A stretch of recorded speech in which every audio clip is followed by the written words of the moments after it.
Hello and welcome. This is the orientation session for students going to their practice school 2 at Management and Finance Stations. My name is Krishnamurthy Bindumadhavan and we are going to continue the discussion. In today's session, we will focus on risk management.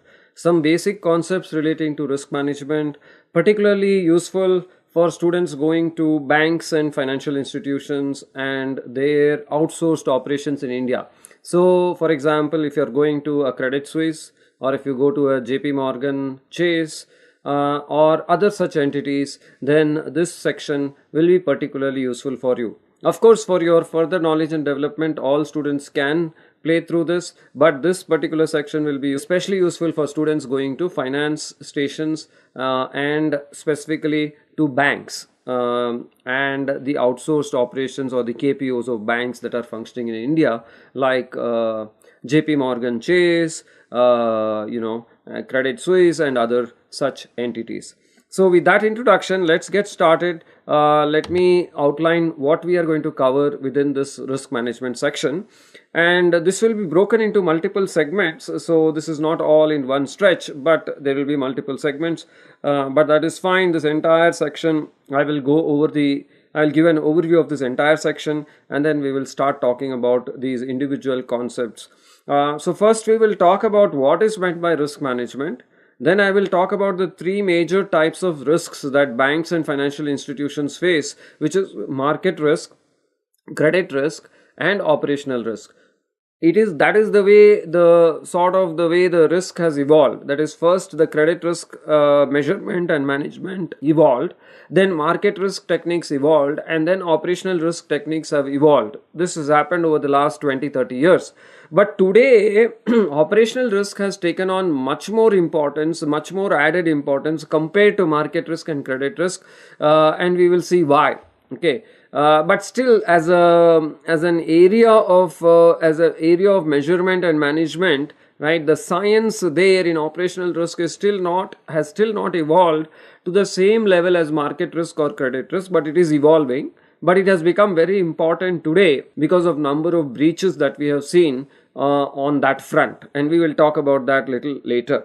Then we will look at value at risk, which is a very important metric for capturing the risk that a bank faces. Not only a bank, value at risk is used by other institutions as well, other corporations as well, to capture their exposure. Particularly, say for example, there is Reliance, which does export and import of different products and services. Then to capture the exposure there, value at risk can be used by companies and corporates like Reliance as well. But banks use it extensively. And now recently some of the leading corporations, multinational corporations particularly, have started to adopt value at risk or sort of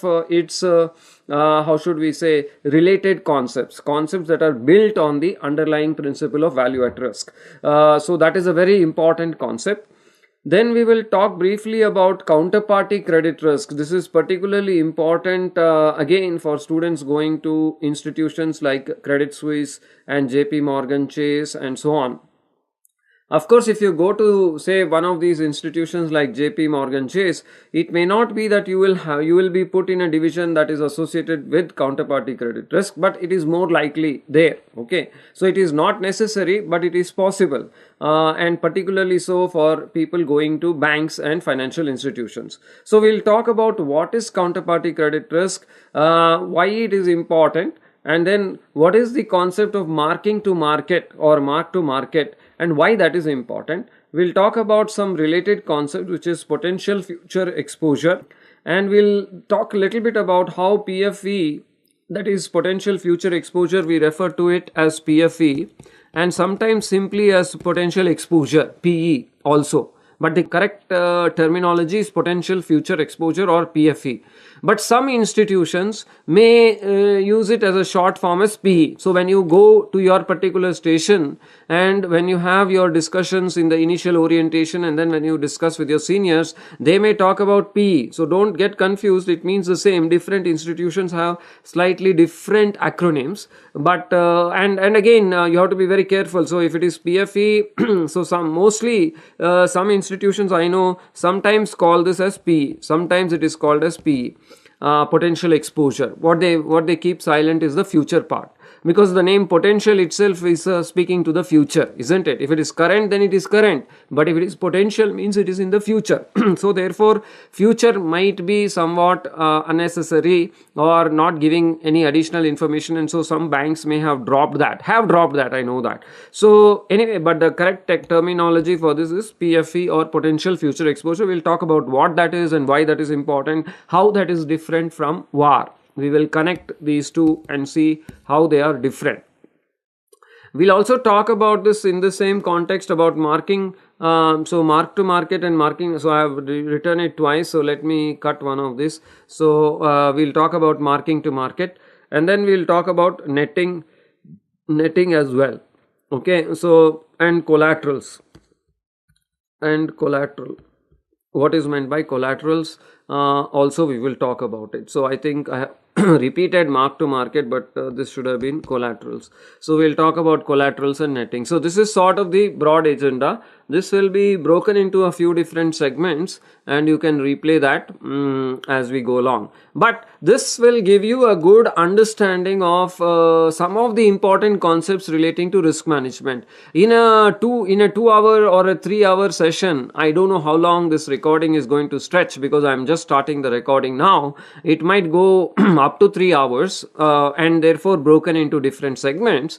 But within 3 hours, we cannot cover the entire range of risk management topics. As I told you, I am an FRM title holder. FRM stands for Financial Risk Management, and it is a 2-part exam that is covered over a period of 1 year. Okay, so 1 year of studies. Of course, 1 year doesn't mean necessarily that you have to study the entire 1 year, but probably what the time required is around 150 hours minimum per part. Into 2 parts means around 300 hours of study is the minimum. This is minimum that is required to pass the FRM exam. Okay, usually people put in double this time. If they don't have a background. If they have a strong background, like when I gave my FRM exam in the year 2007, November, that's already 8 years ago. But at that point, I had more than 10 years experience in the banking and financial services industry. I had about more than 15 years experience actually at that point. So somebody with that experience requires a little bit less time compared to someone with less experience. So anyway, so what I'm trying to say here is, whether it's 300 hours or 600 hours is not so important. You need to spend good bit of time, and we can't compress all that in a 3-hour session, can we? I mean, even if we assume it is 300 hours, how can we compress 300 hours in a 3-hour session? It's just not possible. So that is not my goal. So I'm not trying to sort of give you gyan on everything that I know in risk management, but I'm going to focus on certain key things that I feel will be useful for you. And it's not just based on my perception. I have taken inputs from the people working in that industry. When I go to the practice school stations, I talk to the various mentors, managers, senior leaders, get their inputs. I've also talked to your seniors who are working at this practice station, or who have worked at the practice stations, at similar practice stations in the past. And so based on these inputs, we are focusing on certain topics which can give you some kind of a foothold, some sort of initial understanding or a reasonable foundation on which you can build before and after going to the practice school. So you will be replaying this probably, a few weeks before you actually go to the practice school. These set of recordings will be made available to you probably 2 or 3 weeks, I think about 3 weeks before you actually go to the practice school. So after you replay that, I will give you some pointers and guidance as well, and I've been doing that in the past, and my colleagues have been doing that as well in the past. And so you can take this learning to the next step in the time remaining between when you replay this and when you actually go to the practice school. And of course, when you go to your practice school station, then the organization there will also hold a small orientation, where luckily because of this session, or at least that is our hope, that because of this orientation session, at least you will know the language of finance and the language of management, so that and the tools and techniques. You would have learned some of this, the concepts and the theoretical aspects, but here we are talking about the practical elements, the practical aspects. How can you sort of make sure that the bandwidth is the same? The bandwidth that we are talking about is what the industry professional is talking, and you, when you you go there first time or in the initial few days, you should be able to understand. It should not be that he's speaking French and you're trying to speak English. So you should know their language, and you should know the tools and techniques and at least the broad ideas, so that you can quickly be able to adjust to that environment and quickly learn and become productive and efficient. So that is the idea. So anyway, so therefore, with that in mind, we have designed this, and it will not cover everything. It is just not possible. But we are going to focus on certain key elements which I believe are important, and my belief is actually, as I told you, based on my interactions with various people, including industry leaders, managers, and our past students, who are obviously your seniors from the past 2 semesters. So that's sort of the background. So without further ado, let's dive into risk management. Let's understand what is meant by risk management, the basic concept underlying risk management. And then, like I told you, there are 3 important risks that banks face, and so we will focus on those. Okay, and again, this is on banks. So this risk management section, the big focus here is on banks and financial institutions. So if you are not going to a bank or a financial institution, then this might be less relevant for you. If you're going to a consultancy company, if you're going to some other management firm, this particular segment may be less relevant for you. But for your learning and interest, I would encourage you to play through it. But it may be less, it may not be compulsory if you are not going to a bank or a financial institution. So that background also I'm giving. So let's move on. Risk can be defined, or risk is defined as exposure to uncertainty. That is what is risk. So if you look at the stock market, what happens? We see that the stock market is constantly fluctuating. It is going up, coming down, and so on. But generally there is an upward trend in the market. That's called the secular trend.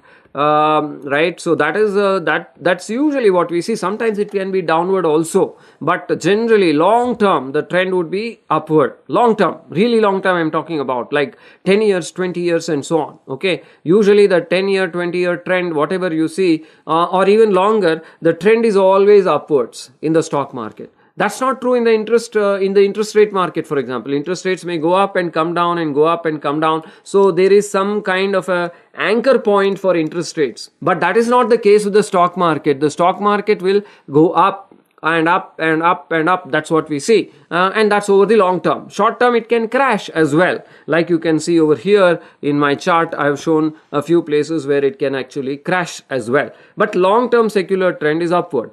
So anyway, we are faced with uncertainty, whether it is interest rates. So when interest rates, what we see is that they are anchored to some kind of an average. Okay, and they may go up and come down and go up and come down, something like that. So this is about interest rates. And this is the stock market, right? The stock market.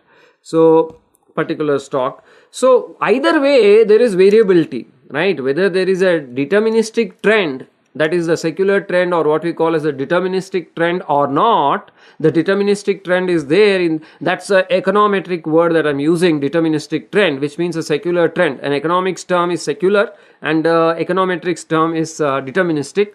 And so if you have taken some economics courses or econometric course, you would be able to relate to what I'm saying. But it's very simple. All it means is over the long term it is going up. And so that's the case in the stock market. In the interest rate market, that is not the case. There is an average to which it is anchored, but it is varying. It's going to fluctuate through a stochastic process. That means it's a random process, okay? So which can give rise to uncertainty. That's what gives rise to uncertainty, and though that could be either favorable or unfavorable, right? And so risk management, essentially the goal of risk management is to mitigate the loss that can arise because of these because of this exposure to uncertainty.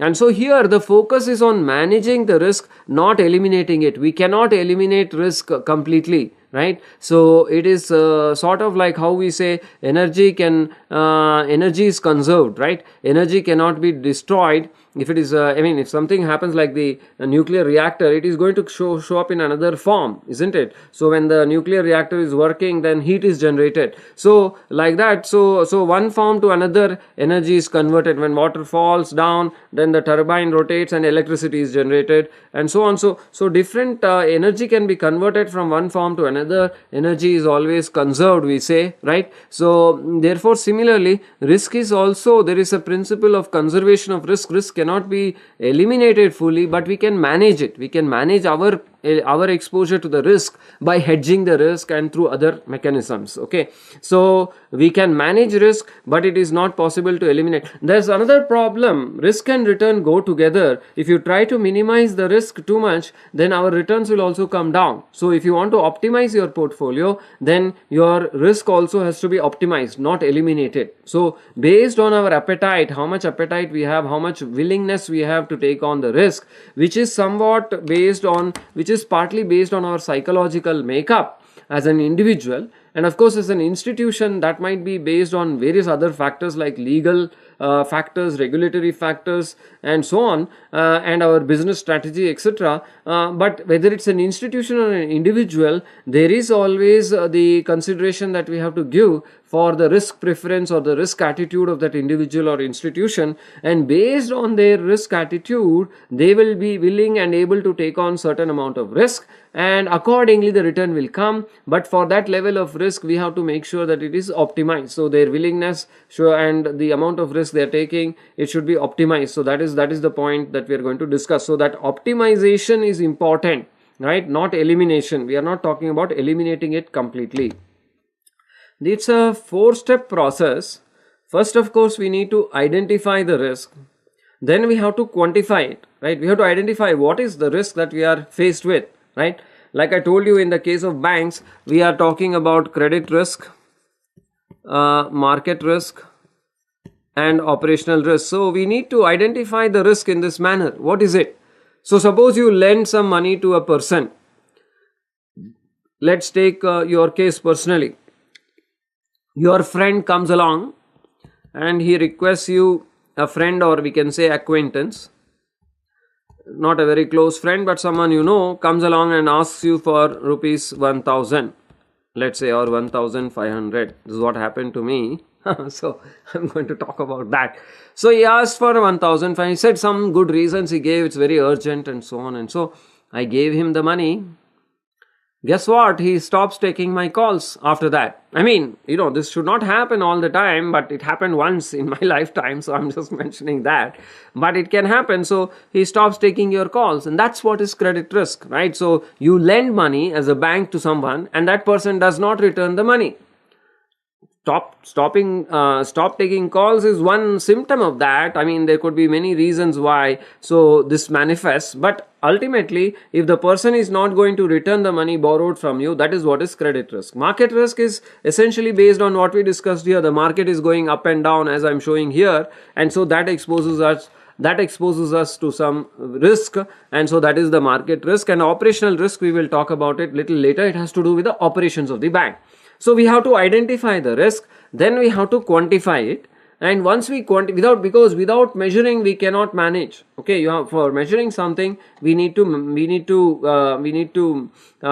for managing something we have to measure it. So without measurement we can't manage, right? We need to know where we are and what is our target. So when we know where we are, what is our target, then only we can try to work towards that target. So the key thing to managing the risk is actually measuring the risk. So therefore quantifying the risk is important. Then comes the management of the risk, which involves controlling, monitoring, reviewing the exposures. Exposure is the way that we measure the risk. So the risk exposure is the way we measure or quantify the risk, and then we keep a target, and then we try to control, monitor, and work towards that by reviewing the situation on a periodic basis continuously. Maybe every month or every week or every day or every quarter or every year, different levels would be there, right? So at the organization level, maybe at a very senior level, it might be quarterly. maybe at a senior, very at the highest leadership level, it might be quarterly. Then at the senior leader level, it might be monthly. Then at the operational level, it might be weekly. And at the lowest level, at the employee level where the immediate manager is involved, that might even be daily, right? So daily, weekly, monthly, quarterly, annual, all kinds of monitoring processes would be in place typically in a large bank or a large corporate. So that's sort of the process of risk management. And this is very important because what is happening is that the knowledge processes are outsourced to India, the business processes are outsourced to India. So a lot of this KPO, BPOs of the multinational banks are involved, their back offices are involved in managing, measuring and monitoring, reviewing, controlling risk. So like Credit Suisse, for example, or JP Morgan Chase, right? These companies, there are a lot of such opportunities based out of India. So risk management becomes very important in that context. Now, as I said just now, risk can be broken into three broad categories, and I have already talked about it. Credit risk means the bank has lent money to somebody, could be a corporation, could be an individual, and that person is not returning the money back. It could be because of various reasons. Maybe it's a question of willingness, it could be a question of ability, right? That is immaterial right now, right? Ability means that business, is it generating the returns or not? That individual, is he earning the money or not? You as a bank should check their ability, right? If you don't, then that's a fault on yourself, but nonetheless it can lead to credit risk if you have misjudged their ability.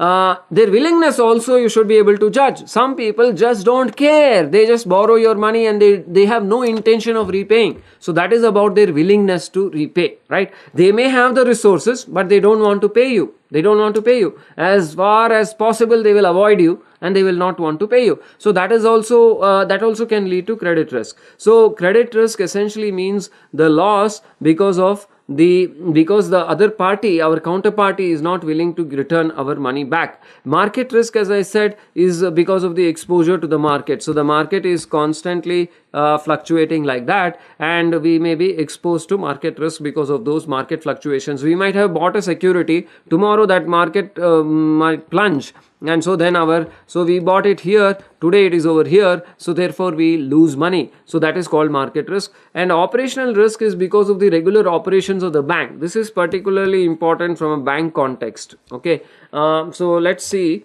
Credit risk, as I said, is because of lending and is specifically because of default. Default means we have an agreement. Okay, so I give you $100 million as Credit Suisse. We are giving, let's say, a company, right, $100 million as a loan.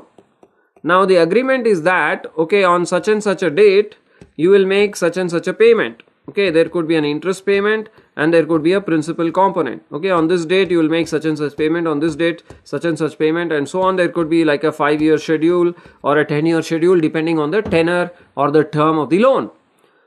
If suppose on a particular, so you keep making those payments and everything's going fine, but one fine day payment doesn't come, then that's called default. So if the payment doesn't come, then that's a default, and so if there is a default, then that is referred to as credit risk. Okay. Also, the credit rating agencies assess the credit quality of various companies, corporates. That is the corporates to whom the banks like Credit Suisse is lending money or making loans. So if that credit rating, and that credit rating goes from AAA, at the highest level it is AAA, and it keeps going to BBB, and then it goes further down to C and D, but we are not interested in that because this is subprime. This is not good. This we should not be lending money. This is usually referred to as investor grade or prime, and that is where the banks like Credit Suisse will lend. And so if there is a downgrade in the rating, even countries are rated. You might see the sovereign credit ratings, and if you read the newspaper, you will see that sometimes they are upgrading India or they are downgrading some other country and things like that. So this credit rating also, if it gets downgraded, and that will be usually done after a thorough assessment, a thorough analysis, qualitative analysis, quantitative analysis, etc. by the rating agency, then that is also referred to as credit risk. So credit risk could be because of an outright default. That means the company has not made the payment or is not able to make the payment.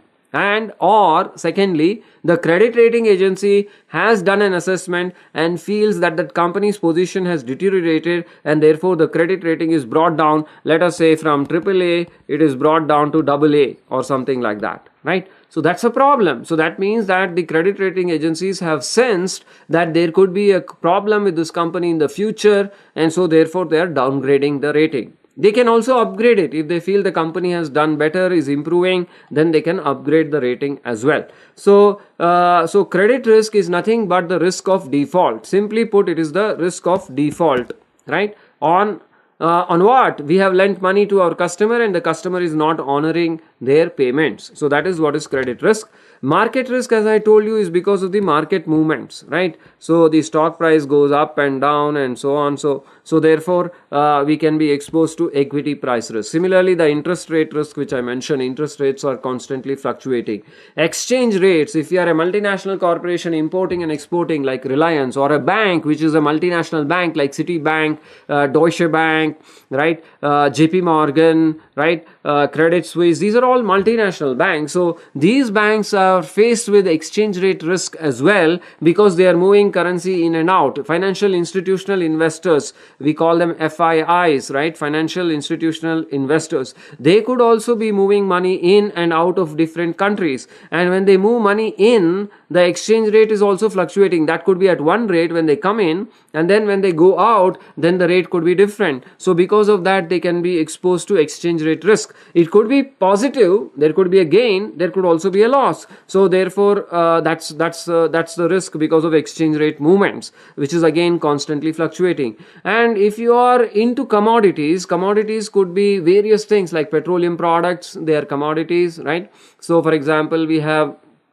crude oil, Brent crude, we say Brent crude is one benchmark. So, and gold, for example, that's another commodity, silver. So precious metals, petroleum and petroleum products, right, and agricultural products like wheat, rice, etc. These are all commodities, and so the commodities are also, the market is constantly fluctuating. I don't know if you have checked the price of pulses in India recently, right? So tur dal is now at the retail level more than 200 rupees per kilogram.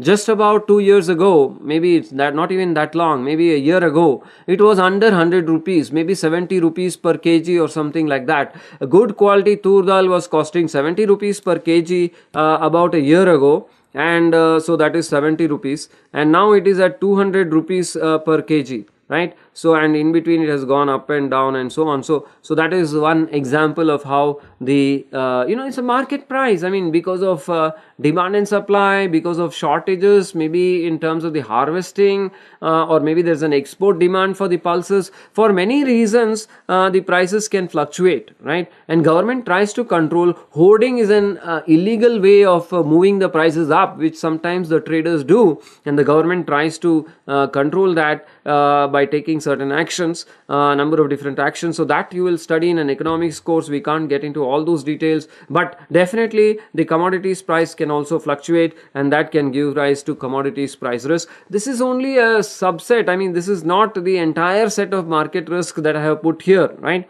There are a number of different risks. It's more than 15-20 categories we can put them into, like liquidity risk, right, and so on. So I'm not going to go into each of those details, but suffice it to say that market risk is the risk that arises because of movements in the market prices, and if we are invested in that market, then we are automatically exposed to market risk. Okay, then interest rate risk. Let's take 1 minute to talk about interest rate risk. Now, if you look at the price of a bond and versus the yield of the bond. Now, this is something that if you have taken the SAPM course, you would have studied this, right? Security Analysis and Portfolio Management course, which is offered on the campus, wherein we talk about bonds and we talk about duration and convexity. And what I have drawn here, this convex line here represents the relationship between price and yield of the bond. If the price goes up, then the yield to maturity, we call it, will come down, and if the price goes down, then the yield to maturity will go up. But it is not linear, it is a non-linear one. So what does that mean? That means that when the price is coming down, so actually we should put it, this relationship, I should write it the other way around. So let me write it the other way around so that I can explain this. It's the same thing, but the driver, we will usually think of it as the yield to maturity. So when the yield to maturity comes down, the price goes up. When the yield to maturity goes up, the price comes down. Now it is convex, it's not linear. And what does that mean? So when yield to maturity comes down, the price increases at an increasing rate as compared to the decrease in price when yield to maturity goes up. That's called as convexity, and that is shown in this shape here.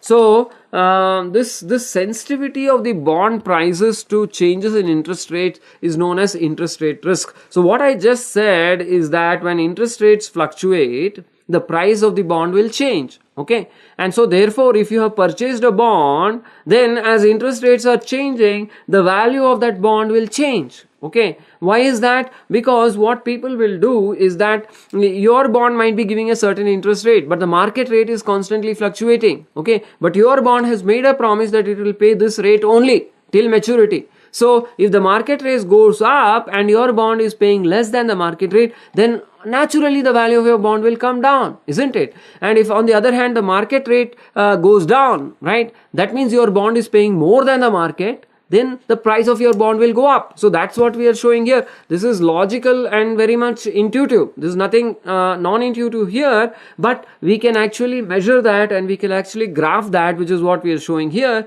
And what we see is that the relationship is non-linear and the relationship is convex. Okay, which gives rise to something called convexity. And if you take the derivative, the first derivative of this, that is, if you draw a straight line that is tangent, if we draw a line that is tangent to this like this, then the slope of this tangential line is what is known as duration. So that is a measure of the risk, interest rate risk. Duration is a measure of interest rate risk.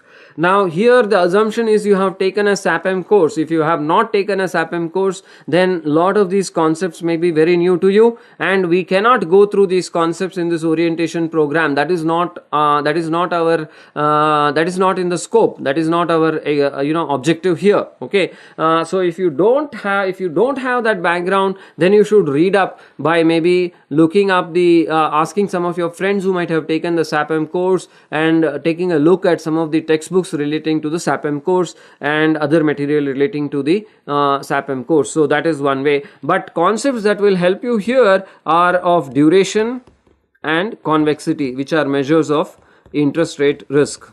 Okay, so duration is the first order measure and convexity is the second order measure. Duration is like velocity is the first derivative, and convexity is like acceleration, it's the second derivative. So anyway, so I've given that here.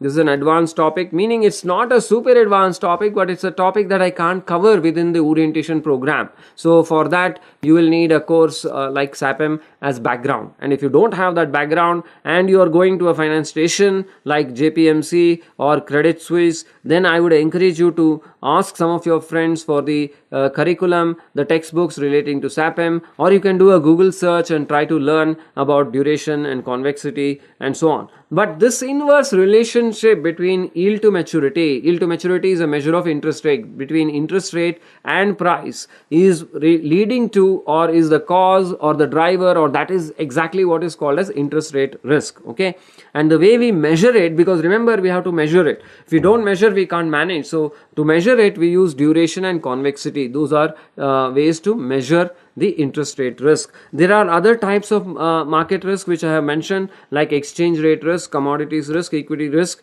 liquidity risk, and so on. There are a number of other risks. We can't go into each of those here. That is not my intention. I'm only introducing the concept. You can explore some of these things. There are a number of resources on the internet. If you simply Google exchange rate risk or commodities price risk and equity risk, assuming you have some background in finance, you will be able to get some useful information which can help you in your further learnings. But essentially market risk is because of market price movements, and we have seen one example of it, which is interest rate risk. Moving on, operational risk, as I told you, is particularly applicable for banks. It can also be applied in other contexts, in other corporate settings as well, but usually it is looked at from the bank perspective, and it is because operational risk is simply defined as the risk of loss due to the failure in systems, processes, people, and from outside events. So internal processes, systems, people, and from external events. What do we mean by people? So for example, there could be a cashier in the bank, right, or the manager in the bank. Now what if they team together and then they will have a cash chest, right? Let's say they are having rupees 1 crore in that bank branch. They just put all the money in their car and run away. It has happened. It has happened. In various banks in India, it has happened. And it happens across the world now and then. So that is a loss that can occur to the bank because of the failure of people, right? So that's an internal people failure. Externally also, number of people are there who are constantly trying to attack, right? We have these hackers who are trying to hack the websites of banks, who are trying to hack the websites of Amazon.com and other companies, and they are trying to steal credit card information, and from that stolen data they can try to do transactions which are illegal but which can cause losses. So that is again a loss because of people. Externally, internally it can happen. Fraud, this is nothing but fraud, right? So internal fraud, external fraud. Internal process failures. I read some time back that in a bank in New Zealand credited, so one guy in New Zealand, and I don't remember which city, somewhere in New Zealand, went to his ATM, and he was a normal, he was just a regular worker, right? I mean, he was not very highly skilled or something. He was just an unskilled worker or something like that, working in some sandwich shop or something. And he was earning a normal salary, maybe $1,500 or $2,000 or something like that. And he just went to the bank to withdraw $100. Then what did he find? He found that there were more than $1 million in his account. He was shocked. But unfortunately, that guy was not an ethical person, and he withdrew that entire $1 million and he went away, he vanished. So that's again what happened there. Well, the teller he had deposited, I think $1,000 check, and when entering that $1,000, that teller unfortunately added few more zeros. So when you add a few more zeros, then what happens? Then you have deposited, it looks like you have deposited $1 million.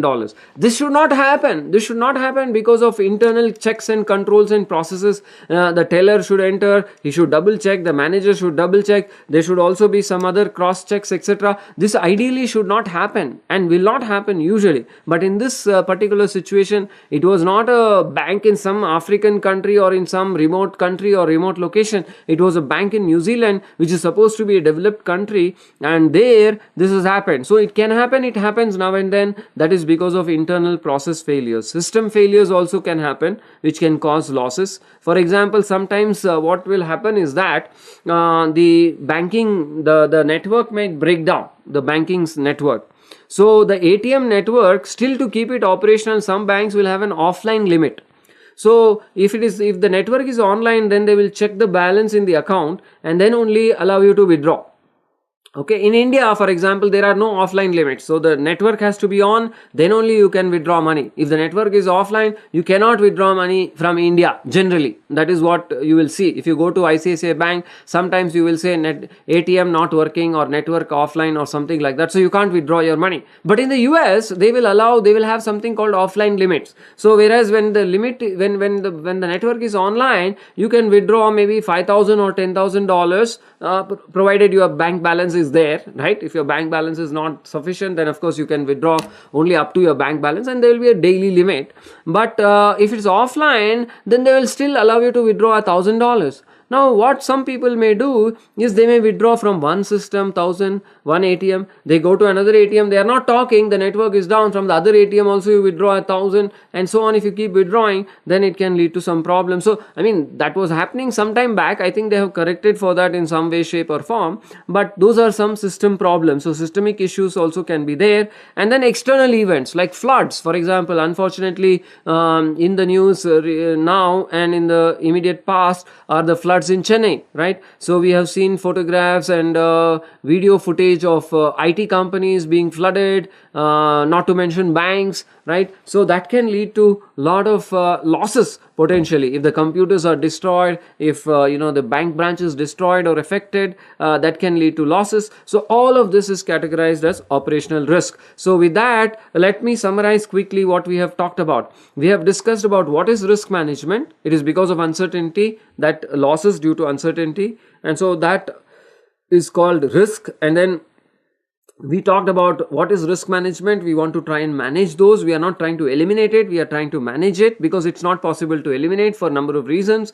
And we talked about the risk management being a 4-step process where identification and measurement is important, and we have defined 3 types of risk which are very important, particularly from a banking context, that is credit risk, market risk and operational risk. Okay, and we also looked at one example of market risk, which is the interest rate risk. Briefly we looked at it, but hopefully that gives you some insights. Now, as I said, if you are going to end up, or if you are going to go to a finance station particularly, right, these set of videos are for people going to management and finance stations. But especially if you are going to go to a finance station like say Credit Suisse or JP Morgan Chase, etc., Goldman Sachs and so on, the number of these stations, then this risk management could become very important. It's not that you will be, everyone who is going to JPMC will work on risk management, or everyone going to Credit Suisse will work on risk management, but there will be some implications. Even if you don't directly work on it, understanding and knowing these concepts can definitely help you. So therefore, that's the agenda here in this session. So we'll talk about it. And of course, other people out of interest are also welcome to watch. So if you're interested in finance, you're interested in risk management, then you can watch the remaining sessions as well. Thank you very much, and I'll catch you in the next video recording. Bye for now.